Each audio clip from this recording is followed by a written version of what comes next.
प्रिय साथियों, नमो बुद्धाय, जय भीम। मैं हूँ ज्ञान दिवाकर बौद्ध और आप देख रहे हैं धर्म ज्ञान 24।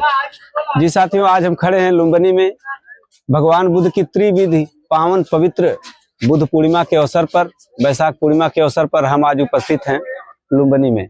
और यहाँ पर खड़े हैं वज्रयान, नेपाल वज्रयान महाविहार में।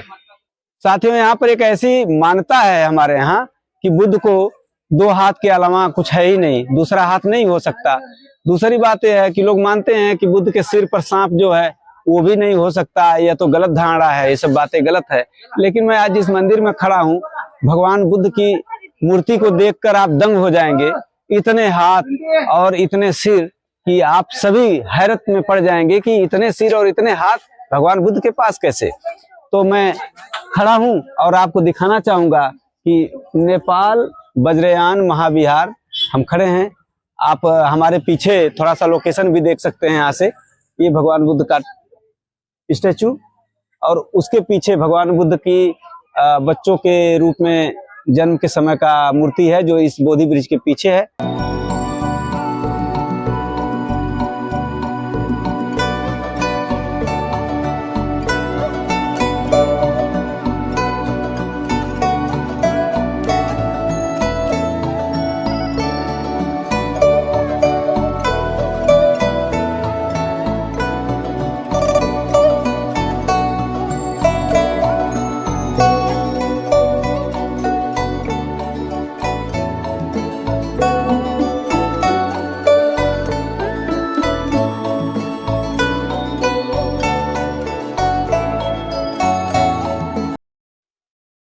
आप इस मूर्ति को गौर से देखें।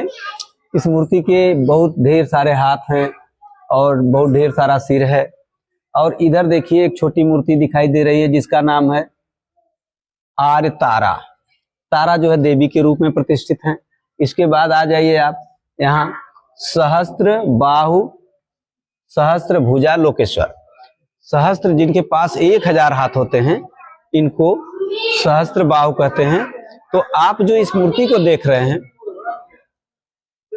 भगवान बुद्ध के पास इतने हाथ, लोग विश्वास नहीं करेंगे, लेकिन यह किस मंदिर में है? वज्रयानी मंदिर में है। बौद्ध धर्म का जब खंडन होता है तो हीनयान महायान आता है, महायान से खंडन होता है तो वज्रयान परंपरा आती है। वज्रयान परंपरा में तंत्र मंत्र विद्या आती है। तो ये जो बुद्ध के जो अवतार रूप दिखाए गए हैं वो सहस्त्र भुजाओं वाला है, 1000 भुजाओं वाला ये मूर्ति आपके सामने प्रस्तुत है। और यहाँ पर देखिए नाम लिखा है सहस्त्र भुजा लोकेश्वर। जूम करके दिखा सकते हैं आप। तो इस तरीके से सहस्त्र बाहु की बात करें तो सासाराम जो स्टेशन था, पहले सहस्त्र बाहु वहां पर स्टेशन का नाम, कभी जिले का नाम सहस्त्र बाहु हुआ करता था बिहार में। फिर इसके बाद वो बदला तो परशुराम हो गया। समय के अकॉर्डिंग फिर बदला उस जिले का नाम तो सहस्रराम हो गया। फिर सहस्रराम से सहसाराम हो गया और आज वर्तमान नाम उसका सासाराम है। इस प्रकार रामचरितमानस में एक लाइन आती है, सहस्त्र बाहु समसो रिपुमोरा सो बिलगाओ बिहाई समाजा न तुम्हारे जय हैं सब राजा। जब शिव की धनुष को राम ने तोड़ दिया, परशुराम को जानकारी हुई कि शिव की धनुष को किसी ने तोड़ दिया। वो आए तो एक जन सभा बैठी थी, उसमें परशुराम ने कहा कि जिसने भी शिव की धनुष को तोड़ा है वह इस समाज से अलग हो जाए, नहीं तो राजाओं का जितना समूह है सब मारा जाएगा। इसलिए उन्होंने कहा कि जिसने भी शंकर की धनुष को तोड़ा है वो सहस्त्रबाहु के समान हमारा दुश्मन है। तो सहस्त्रबाहु कौन था? सहस्त्रबाहु भगवान बुद्ध थे। भगवान बुद्ध की विचारधारा को खत्म करने के लिए ये परशुराम ने इतना बड़ा षड्यंत्र रचा। और आप जानते हैं कि परशुराम ब्राह्मण थे, आप ये भी जानते हैं कि भगवान बुद्ध क्षत्रिय थे। तो इस प्रकार ये द्वंद्व चलता रहा, ब्राह्मण और क्षत्रिय का द्वंद्व चलता रहा। उस परंपरा को मिटाने के लिए भगवान परशुराम, जिसको आज लोग कह रहे हैं, उन्होंने सहस्त्रबाहु को अपना दुश्मन माना। इस प्रकार जो है आप देख सकते हैं यहाँ कि सहस्त्रबाहु की मूर्ति है और हम लोग सहस्त्रबाहु को जानते नहीं, जबकि बुद्ध के रूप में यहाँ प्रतिष्ठित हैं 1000 भुजाओं वाला बुद्ध। तो आगे इसी कड़ी में मैं आपको बता दूं, ये पीछे मूर्ति जो है वो वसुंधरा की है। वसुंधरा को आप लक्ष्मी भी कह सकते हैं, वसुंधरा को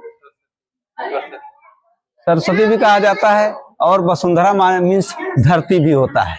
ये मूर्ति जो है आज सभी को श्रद्धा का केंद्र है और सभी लोग इसकी पूजा पाठ करते हैं।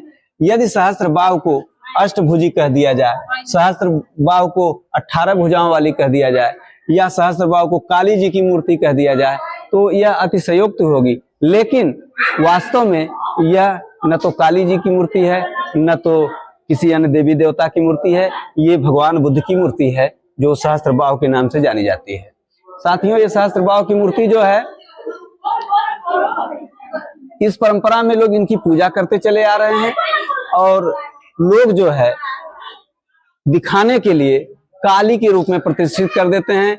आपने फोटो में, पिक्चर्स में देखा होगा कि काली कमर में उनके हाथों का एक माला है, गले में मुंड माला है, और जीभ निकाली हुई है इतनी बड़ी।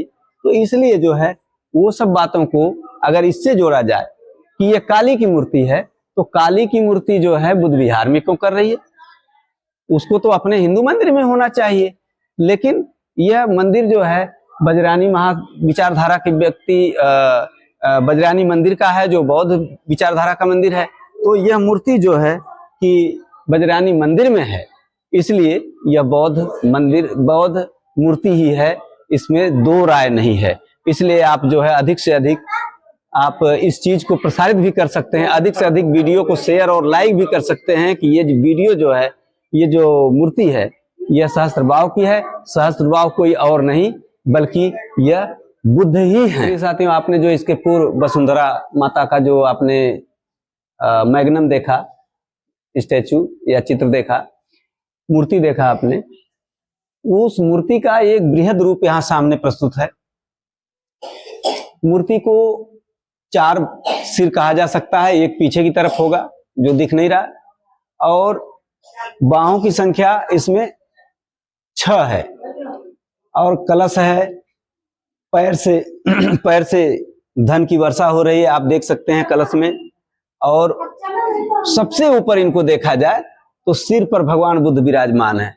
आप जूम के माध्यम से देख सकते हैं उसको, सिर पर भगवान बुद्ध विराजमान है। इस प्रकार ये लोग जो है कहीं भी हो, कोई भी देवी देवता हो, कुछ भी हो, लेकिन बुद्ध सर्वोपरि हैं और बुद्ध सबके सिर पर विराजमान हैं। इसलिए मैं आपसे यही निवेदन करूंगा कि आप लोग अधिक से अधिक बुद्ध को माने, बुद्ध को जाने, बुद्ध को समझें। साथ ही यहाँ पर दीपांकर जी की भी मूर्ति है, और आगे कुछ अन्य भी मूर्तियां हैं जो इस मंदिर में की शोभा बढ़ा रही हैं। मैं चाहूंगा कि आप भी उसको नजदीक से देखें, आप इसको देखें और गौर से देखें। नीचे लिखा है दीपांकर बुद्ध।